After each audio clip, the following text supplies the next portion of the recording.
When Karen Henderson shaved my 10-year-old daughter's head for discipline, she had no idea she'd just assaulted the chief minister's child. What started as one woman's cruelty became a national awakening about child abuse in schools. This is how my daughter's tears changed everything. Before watching full story, comment below from where you watching. Also like and subscribe for more stories. The phone rang at 11:47 a.m. on a Tuesday morning. I was in the middle of reviewing education policies when my secretary burst through the door, her face pale with panic. "Sir, there's an emergency call from Sunshine Elementary School.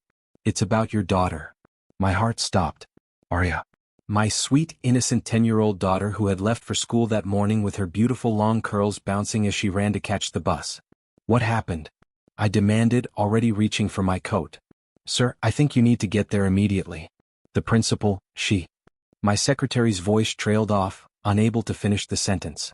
I didn't wait for details. I rushed out of my office, my mind racing with possibilities. An accident? Was she hurt? The 20-minute drive to her school felt like an eternity. When I arrived at Sunshine Elementary, I found a crowd of parents gathered outside the principal's office. Their faces showed a mixture of shock and anger that made my stomach turn. Some were on their phones, others were comforting their children who were crying. "Where is she?" I asked the first parent I saw. "Your daughter?" "She's inside with the school nurse." "Sir, I'm so sorry about what happened. That woman, she's lost her mind." I pushed through the crowd and into the office. What I saw there will haunt me forever. My beautiful daughter sat in a chair, her head completely shaved. Not trimmed, not styled, completely bald. Her tiny shoulders shook as she sobbed silently, her hands covering her face in shame. The floor around her was covered with her beautiful brown curls. "Arya." I rushed to her side and pulled her into my arms. She felt so small, so fragile. "Daddy," she whispered through her tears. I tried to tell her you wouldn't like it, but she wouldn't listen. She said I was being dramatic. "Who did this to you, baby?" "Mrs. Henderson." She said my hair was too long and distracting other students. When I said no, she got angry and called me spoiled. She dragged me to her office and... Arya couldn't finish the sentence. My blood boiled. How dare anyone touch my child without permission? How dare they humiliate her like this? Mrs. Karen Henderson walked into her office like she owned the world. She was a woman in her 50s with short, stern features and cold gray eyes that showed no remorse for what she had done. "Oh, you must be Arya's father," she said casually, as if nothing had happened. "I was wondering when you'd show up. Your daughter has been quite the handful today. What did you do to her?" I asked, my voice dangerously quiet. "I gave her a much-needed haircut. Her hair was becoming a distraction in class. Some children were playing with it and she was spending too much time styling it instead of focusing on her studies. You had no right to cut her hair." Mrs. Henderson rolled her eyes. "Listen, mister," she paused, realizing she didn't know my name. "Whatever your name is, I've been a principal for 25 years. I know what's best for these children. Your daughter needed discipline and I provided it. You humiliated a 10-year-old child. I taught her a lesson about vanity and following school rules. Maybe if you spent less time spoiling her and more time teaching her respect, we wouldn't have this problem." I stared at this woman in disbelief. She showed no regret, no understanding of what she had done. She actually seemed proud of herself. "What's your name?" I asked her. "Karen Henderson. I'm the principal of this school and I suggest you check your tone with me. I don't appreciate being spoken to like this by parents who can't control their own children." I pulled out my phone and made a call. "This is Chief Minister David Morrison. I need security at Sunshine Elementary School immediately." Mrs. Henderson's face went white. "Chief Minister? You mean, you're..." "Yes, I'm the Chief Minister. And you just assaulted my daughter." As Mrs. Henderson realized who I was, her whole demeanor changed. The arrogant woman who had been so confident moments ago now looked terrified.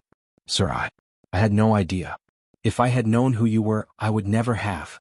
"Would never have what? Abused a child? Are you telling me that you think it's acceptable to treat other people's children this way just because their parents aren't in positions of power?" The room fell silent. Other parents had gathered in the doorway, listening to every word. "I want to know exactly what happened," I demanded.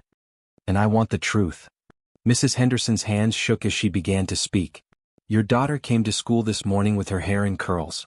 During morning assembly, some boys were touching her hair without permission. She asked them to stop, but they didn't listen. So you decided to punish her instead of the boys who were bothering her?" I I thought if we removed the distraction the problem would be solved. The distraction? My daughter's hair was the distraction? Not the boys who were touching her without consent. Mrs. Henderson had no answer. Continue, I said coldly. When I told her I was going to trim her hair, she said no. She said her father would be upset. I told her that her father's opinion didn't matter in my school, and that she needed to learn to follow rules.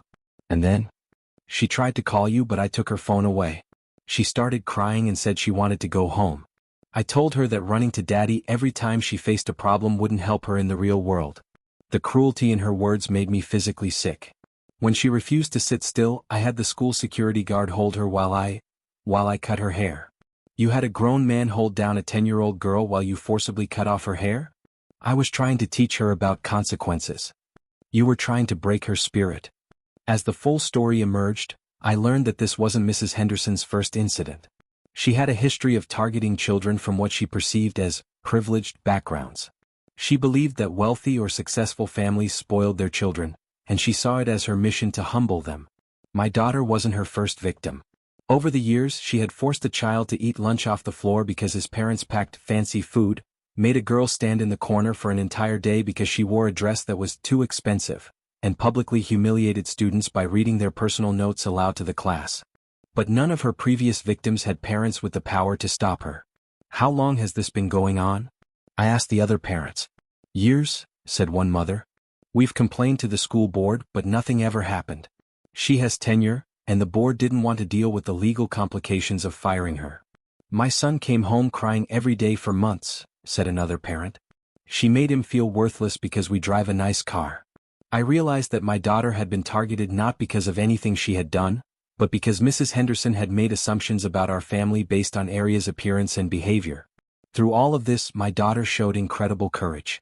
Despite her tears and humiliation, she stood up and spoke clearly when the police arrived to take statements. She said I was spoiled and that my daddy couldn't protect me at school, Aria said, her voice small but steady.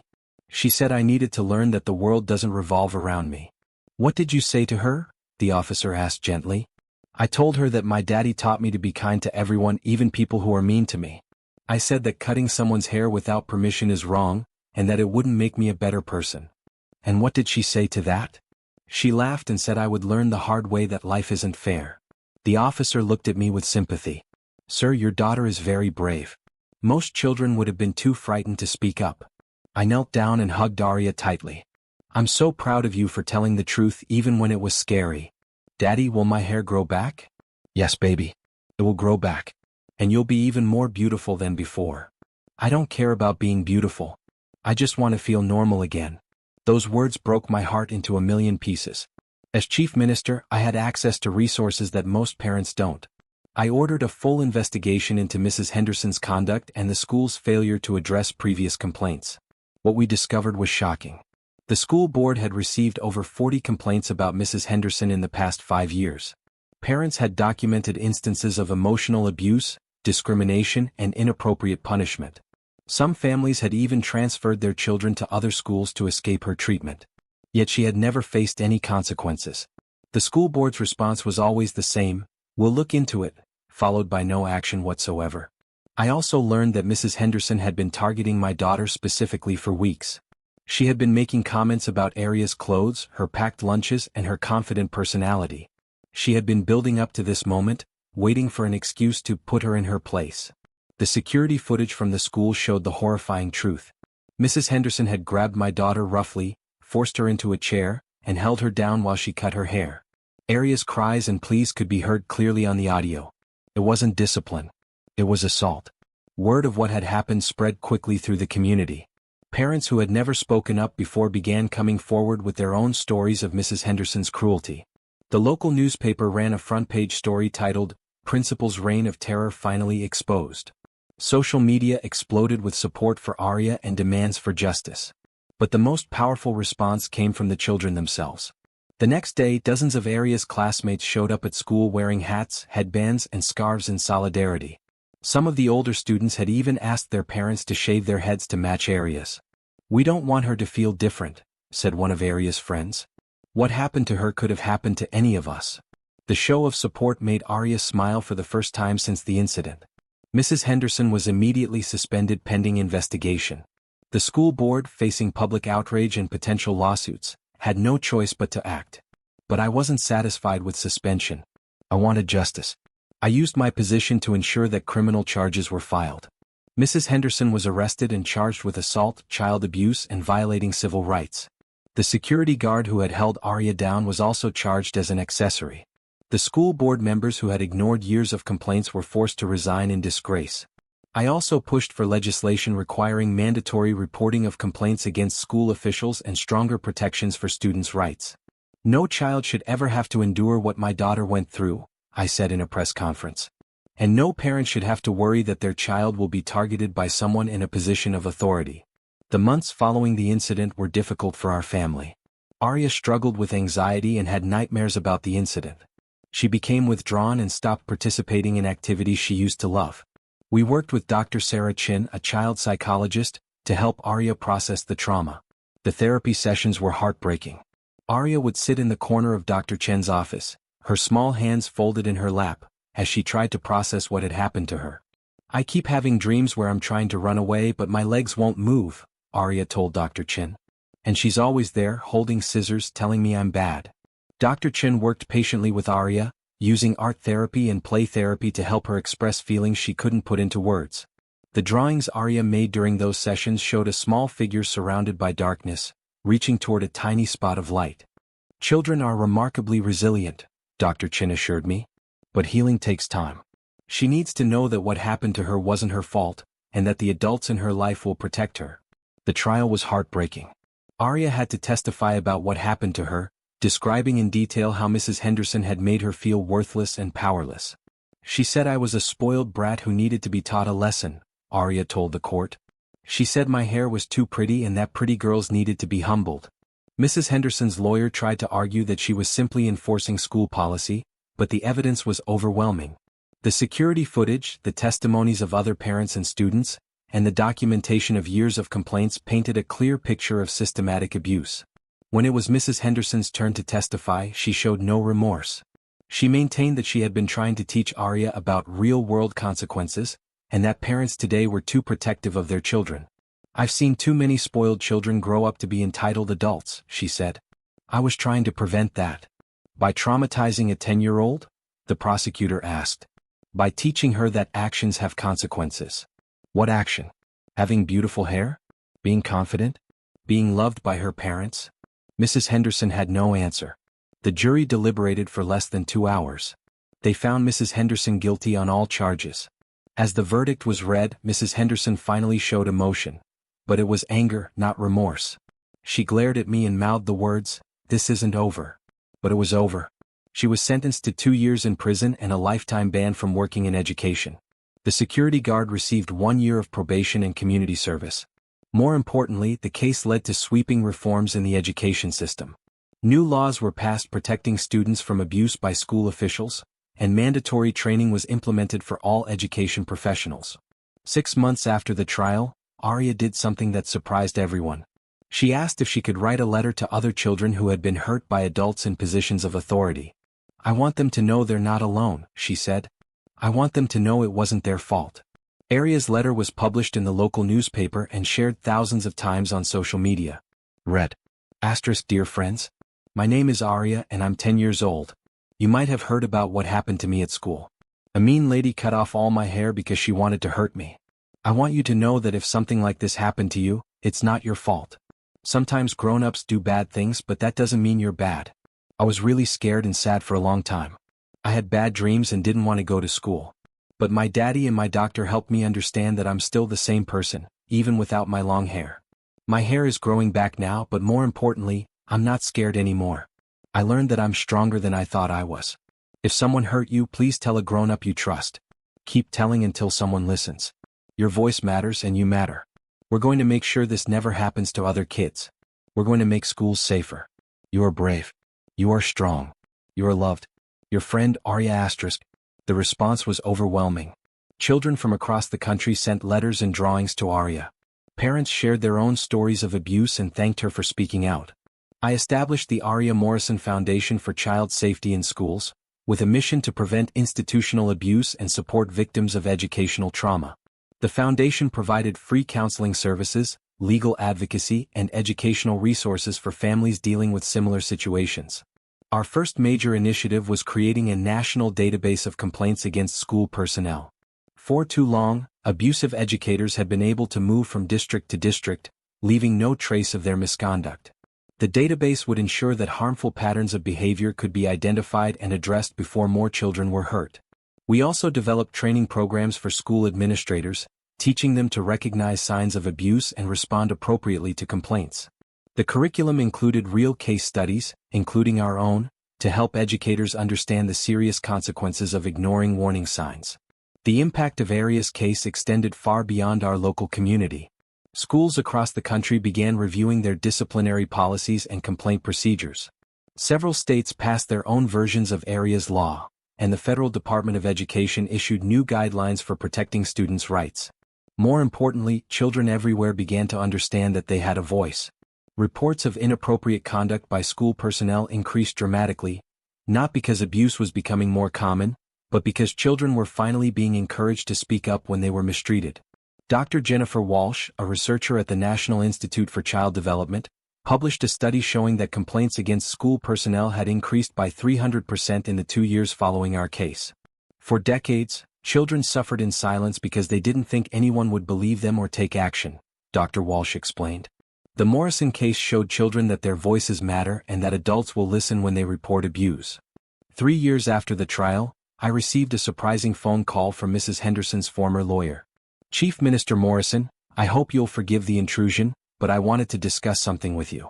My former client has been working with victim advocacy groups while serving her sentence, and she's developed a program that might interest you."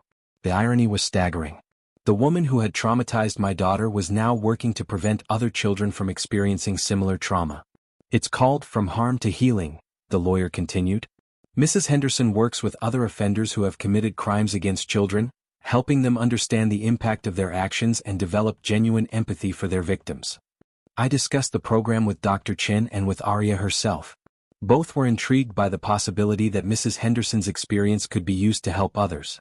"Sometimes the people who have caused the most harm can become the most effective advocates for change," Dr. Chin observed. "They understand the mindset of abusers in a way that others cannot." Aria's response was characteristically thoughtful. "If she can help stop other kids from getting hurt, then maybe something good really can come from what happened to me." As Aria entered her teenage years, she continued to thrive despite the early trauma she had experienced. Her hair had grown back longer and more beautiful than ever, but more importantly, her confidence and sense of purpose had grown as well. She excelled academically, particularly in subjects like psychology and social justice. Her teachers noted her unusual empathy and maturity, qualities that had been forged through her difficult experiences. "Aria has an incredible ability to connect with other children who are struggling," her middle school counselor told me during a parent conference. "She's become an informal peer counselor, helping classmates who are dealing with bullying or family problems." At home, Aria often talked about her plans for the future. "I want to become a child psychologist like Dr. Chen," she told me one evening. "I want to help kids who have been hurt the way I was hurt." "That's a wonderful goal, baby. But remember, you don't have to define yourself by what happened to you. You can be anything you want to be." "I know, Daddy. But I also know that my experience can help other people. If something good can come from what Mrs. Henderson did to me, then maybe it wasn't all bad." Her wisdom and resilience continued to amaze me. 5 years after the incident that changed our lives, Aria and I were invited to speak at the annual conference of the National Association of School Administrators. The theme of the conference was creating safe and supportive learning environments, and our story had become a case study in both the devastating effects of institutional abuse and the possibility of healing and reform. As we prepared for our presentation, I reflected on how much had changed. Aria, now 15, was a confident young woman who spoke eloquently about her experiences and their broader implications for child safety in schools. "I used to be afraid that what happened to me would define me forever," she said during our rehearsal. "But I've learned that we get to choose how our experiences shape us. I chose to let mine make me stronger and more compassionate." The conference presentation was emotional for both of us. Aria spoke about the immediate impact of the trauma, the long process of healing, and her current work advocating for other children.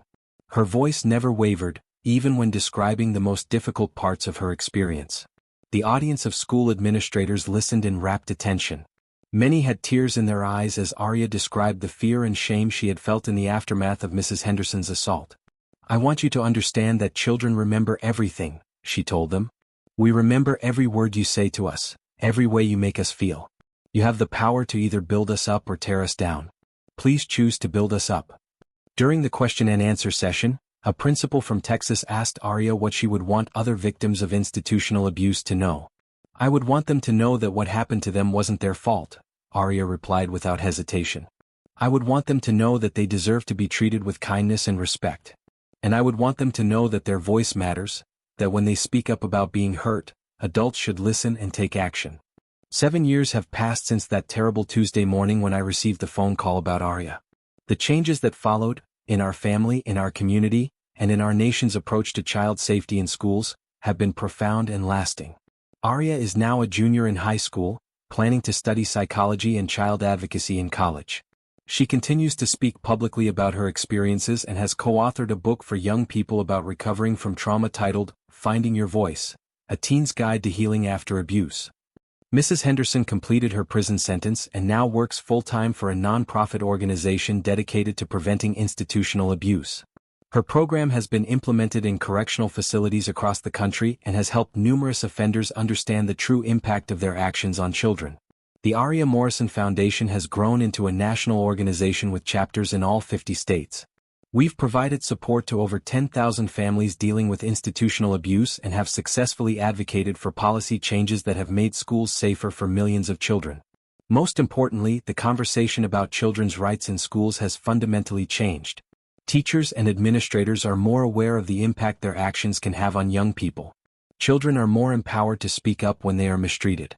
And parents are more vigilant about protecting their children from institutional abuse. The scars from that terrible day will always be with our family, but they have been transformed into sources of strength and purpose. Arya often says that she wouldn't change what happened to her, because it led her to her life's mission of protecting other children. "Mrs. Henderson thought she was punishing me," Arya told a reporter recently. "But what she actually did was create an advocate. She thought she was breaking my spirit, but she helped me find my voice. And now that voice is working to make sure no other child has to go through what I went through."